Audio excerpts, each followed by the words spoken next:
So we just got news on 2 new premium tanks on the Supertest server. One is this, a tier 8 French medium tank. Well, ALTPROTO isn't really a name. I guess that stands for alternative prototype of the AMX 30. So I'm sure this one existed. And the other one is a tier 4 Russian medium tank, a T-34 at tier 4 with a bad gun and I guess okay mobility. And that's all I'm going to go into here because I know nothing about tier 4 tanks, so I can't really make a qualified statement. The tier 8 is interesting though because, well, it's a tier 8 medium.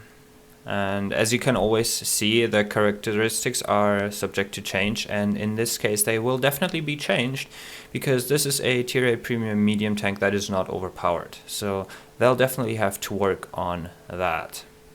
Let's go through this real quick.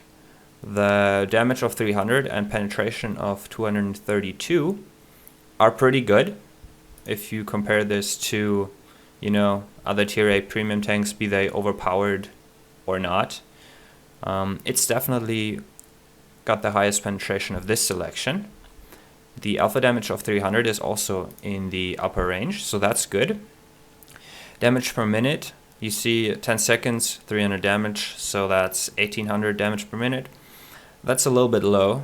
I mean, if you look at the 274, which is very overpowered and very new, that's got 400 more DPM with even higher damage and the same penetration pretty much. And they have no problem putting this out. So I think if this goes into the game, they'll increase the DPM and decrease the reload time a little bit.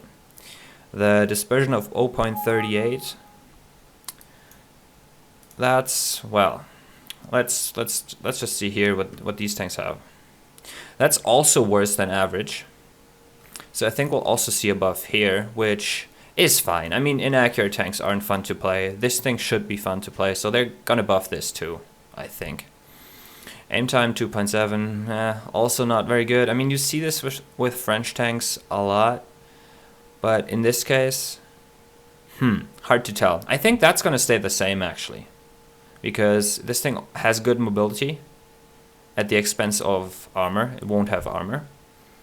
Enough armor to not get penetrated by most high explosive rounds though.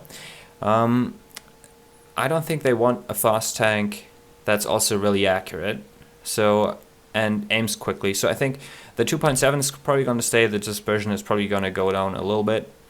The turret traverse and the hull traverse are also not very good. If we look at this, let's just see, where are we? There you go. Like on the good and not very good medium tanks, it's in the 40s and high 30s, and this being in the low 30s and, well, high 30s in case of the turret. That's typically French, I guess. Those things don't turn very well. So I think this is going to stay the same actually. I mean, this is going to be relatively fast but not maneuverable, so you won't be able to circle tanks, which is fine. And, well, the view range of 380, that's average. I think that's fine. Specific power of 24.3 is good. As I said, this thing has good mobility. Max speed of 55, that's alright. I would say right now, if this tank went into the game like this, it would be adequate. Not great, but adequate. And I'm sure they can't have that. I mean, they gotta make this overpowered, because that's just, unfortunately, the direction this game is going into. I would rather see this in the game as just a good tank that's fun to play, but doesn't really, mess with other players. God, why does this keep popping up? But realistically, I think they're gonna make this just a little bit more accurate. I think that's what's gonna happen, and then they'll put it in the game, and it'll be alright. Yeah, I don't really think I have much more on this. It's interesting though. I like mobile tier 8 tanks. I'm not gonna lie. If they're not crazy overpowered like the Brask, that's good. In terms of looks, I mean, I like that covered gun mantlet. I always like that stuff. But I think if you play this, it's probably gonna look like shit from the back. That's what it looks like to me. And the T-34, this kind of in a way reminds me of, I mean, the turret and stuff of the A32. I don't know. I haven't taken a very good look at the A32, so I'm not sure about that. But yeah, whatever, it's a T-34. I'm sure it'll be fine.